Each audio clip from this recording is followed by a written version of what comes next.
Esquerra Republicana vetllarà perquè el futur govern mantingui les polítiques socials i referma així el seu compromís en mantenir un dels pilars de l'estat del benestar. Esquerra, que diu haver passat d'un model assistencial a un de servei universal, assegura que una de les condicions per formar part de qualsevol govern serà no acceptar cap retallada en matèria social. Els republicans exigeixen que l'Estat aporti el pressupost necessari pel desplegament de la llei de la dependència. Ens comprometem en aquests propers anys a treballar fort perquè per part de l'Estat es doti econòmicament. Una de les 6 condicions que nosaltres portem al pacte, per donar suport a un eventual pacte de govern, hi ha el tema de dotar econòmicament la llei. Hem transformat el món de les polítiques socials, hem passat de l'assistencialisme a la universalització de drets i això el que necessita és continuïtat i consolidar en els propers anys.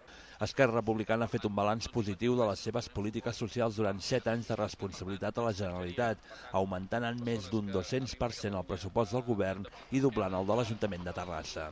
Per al pròxim mandat, Esquerra vol dotar Terrassa de les 300 places de residència d'avis que calcula falten a la ciutat.